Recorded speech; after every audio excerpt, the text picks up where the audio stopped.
La splendeur, ouvre mes yeux que je voie ton armée qui m'entoure. Il y a le servant de Dieu qui va apporter la parole. Aussi, pour nous le Saint-Esprit de Dieu.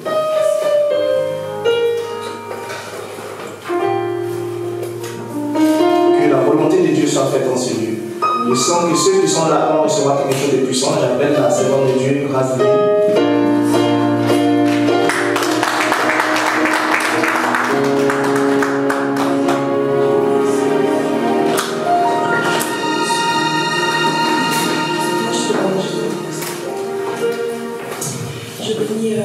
Je pense que je vais faire sans micro, on ne va pas déranger si Dieu le permet. Je bénis le Seigneur et je bénis l'Église lumière du monde et l'apôtre Prince Labo de m'avoir invité. À ma droite, c'est ma petite sœur Naomi et à ma gauche, c'est ma sœur Joséphina qui a accepté de m'accompagner. Et je bénis l'apôtre, je bénis également sa femme, une très belle femme, franchement. Que Dieu vous bénisse maman pour l'accueil. Et je bénis toutes les personnes qui sont venues en ce lieu. Amen. Et je voudrais juste derrière là-bas également mon frère et ma soeur. Que Dieu vous bénisse également d'être venus.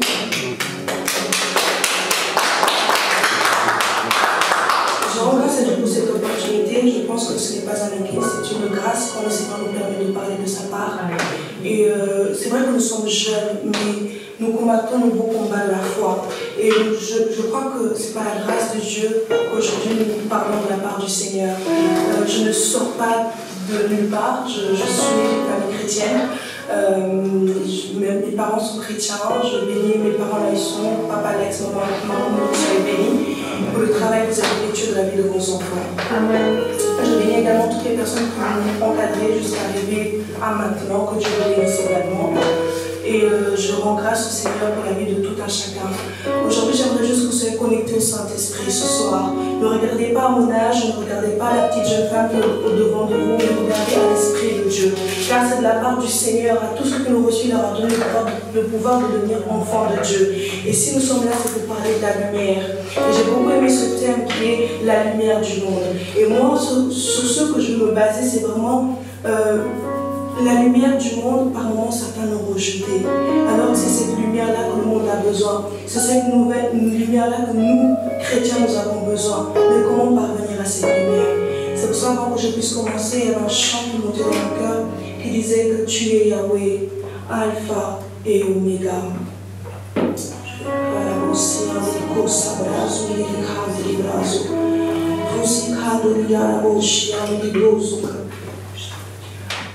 Tu es Yahweh, tu es Yahweh, tu es Yahweh, tu es Yahweh, tu es Yahweh, Alpha et Omega,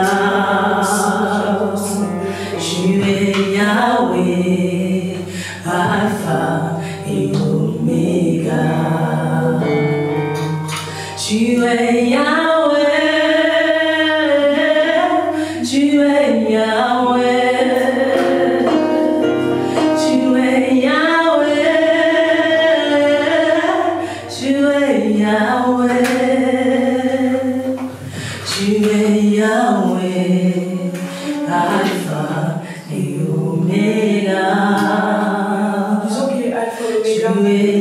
C'est le commencement et la fin de toute chose. Le commencement de ma vie et la fin de ma vie. En dehors de lui, il y a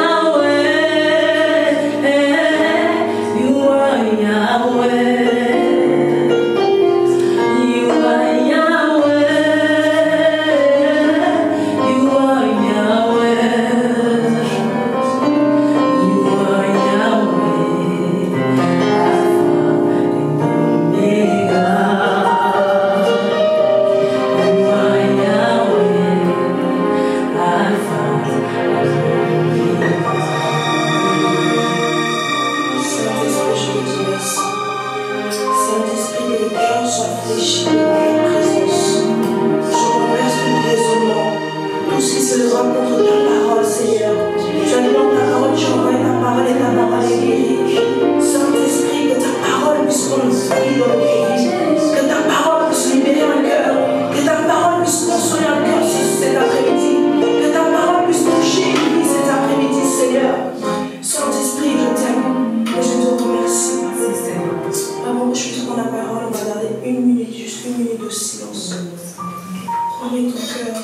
chanter sa parole.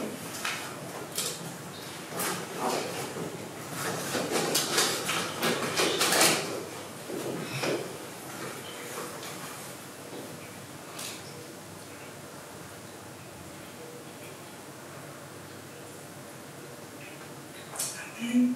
Amen. Nous allons acclamer le Seigneur.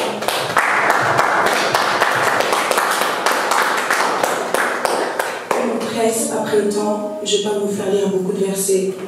Alors, le verset le plus capital qu'on va lire, ça sera dans Jean 1, à partir du verset 6 au verset 11. Si ma soeur Mamie peut lire, s'il vous plaît.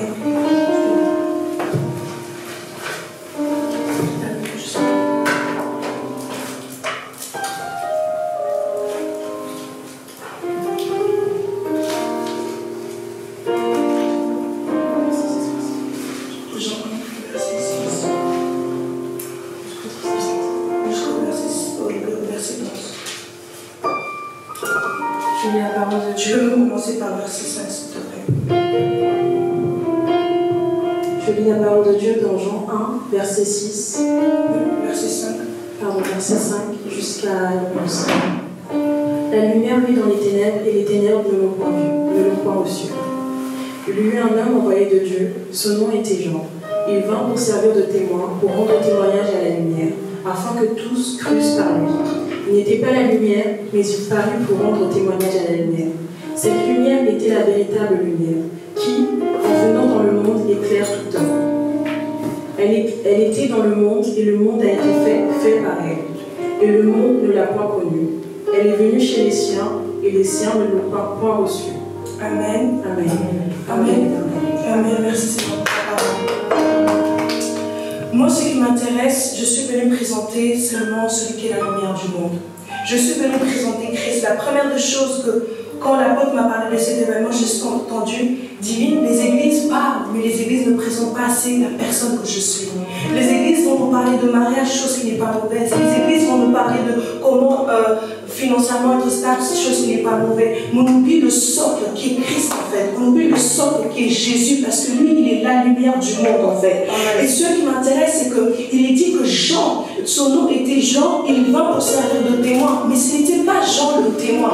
C'est-à-dire qu'il rendait témoignage à Christ, mais Jean n'était pas lui-même le témoin. En fait, c'est-à-dire qu'on attendait quelqu'un de plus grand que Jean qui devait venir. On attendait quelqu'un qui allait démontrer que lui est la lumière du monde. Mais quand on regarde plus loin, on voit que les siens, elle est venue, cette lumière est venue chez les siens, et les siens n'ont pas reçu.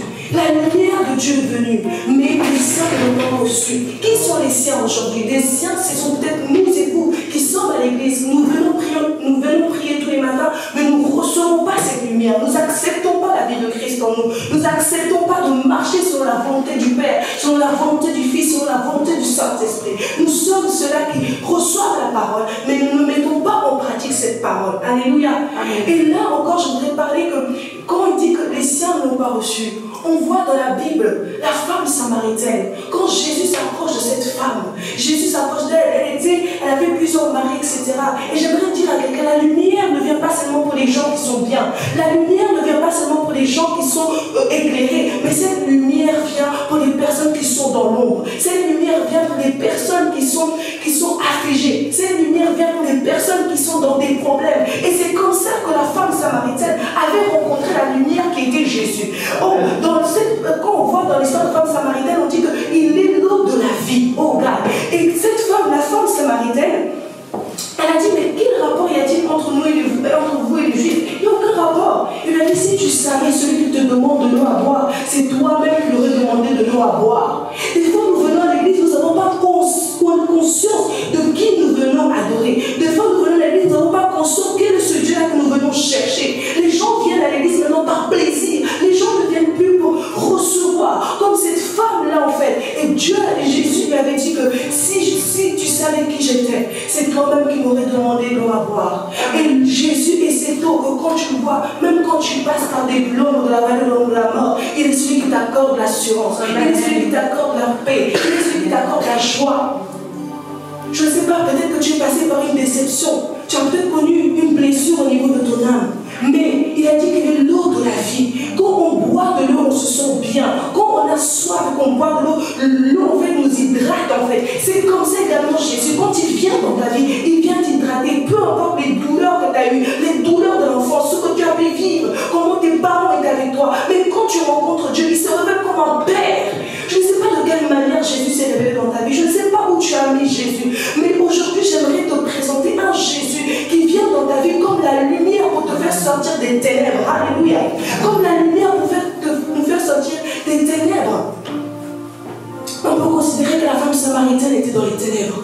On peut considérer que dans cette impudicité, dans cette vie de changer d'homme, elle était dans les ténèbres. Elle ne connaissait pas la vérité. Il fallait qu'elle rencontre en fait celui qu'on appelle la vérité, celui qu'on appelle le chemin et la vie. Enfin qu'elle puisse maintenant marcher sur les chantiers de l'Éternel. Enfin qu'elle puisse maintenant mettre sa vie en ordre en fait. Beaucoup viennent à l'église mais sans pour autant rencontrer le Seigneur. Alléluia.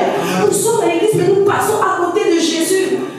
Combien de chrétiens passent-ils du temps à connaître le Seigneur? Combien de chrétiens en fait, quand Jésus dit à cette femme que si tu savais celui qui te demande d'abord, c'est toi qui donneras d'abord, ça veut dire que si tu savais qui je suis, ce n'est même plus si tu savais qui était Jésus, on ne te forcerait plus à venir à l'église.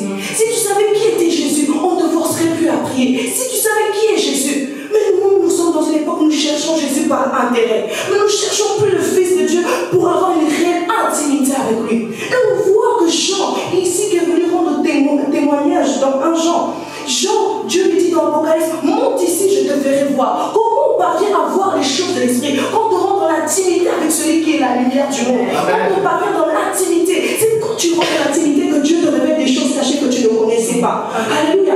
C'est quand tu rentres dans l'intimité avec Jésus, c'est là que tu vois qui est réellement cette véritable lumière. Parce que chaque personne a sa définition de la lumière. Il y a différents types de lumière. Et aujourd'hui, il y a des lunettes pour les gens qui aiment se maquiller, les youtubeurs, ceci également une lumière. Chacun a sa définition de la lumière. Mais toi, de quelle manière la lumière du monde là, il s'est présenté comment dans ta vie? Dans ta vie, la lumière du monde s'est présentée comme celui qui guérit. Parce qu'à un moment de ma vie, j'étais malade. Et la lumière du monde, cette lumière dans ma chambre d'hôpital, là où les autres avaient dit que c'était impossible, là où les autres avaient dit que cette femme ne se relèvera pas, là où le médecin avait dit que cette fille a un problème dans le cerveau. Mais aujourd'hui, c'est cette même fille qui a un problème dans le cerveau qui est en train de vous prêcher. Parce que Jésus, il est la lumière du monde et c'est lui qui vient nous délivrer de tout le monde. Alléluia. Alléluia. Il est cette lumière qui vient nous délivrer de tout le monde. Et personne n'a rencontré Christ et il restait le même. Quand tu rencontres la lumière, quand tu rencontres la lumière, il est dit que nous sommes changés d'image de gloire en gloire. Nous sommes transformés à sa ressemblance. C'est-à-dire que ton esprit est transformé à l'image de Christ. C'est-à-dire que les choses du passé n'ont plus de place dans ta vie. Parce que quand tu rencontres la lumière, cette lumière elle vient te sortir des ténèbres. Elle vient te libérer de la captivité, des liens de famille, des liens ancestraux. C'est comme ça qu'on pourra dire il y a une différence entre ceux qui le connaissent et qui ne le connaissent pas. Parce que quand tu es éclairé, on va directement la différence. Maman, si je décide d'éteindre la lumière, on va vous voir. Mais si dès qu'on allume la lumière, on vous remarquera. Pourquoi certaines femmes ne sont pas remarquées par certains hommes? Parce qu'elles ne sont pas éclairées. Cherche à être éclairé, le mariage viendra. Cherche à être éclairé et le mariage viendra. Alléluia. Maman, je mens, vous étiez éclairé, papa, vous avez non. C'est ça. Cherchez à être éclairé. Et le mari aussi va nous voir, même pour moi. Cherche à être éclairé. Et c'est ça. Cherche à être éclairé. Cherche à avoir une intimité avec Dieu. Alléluia. Cherche à être éclairé. C'est pour ça que nous allons lire dans 2 Corinthiens 3 au verset 18, ma soeur, s'il te plaît. Si tu peux nous commencer un tout petit peu plus haut pour que les gens puissent comprendre, s'il te plaît.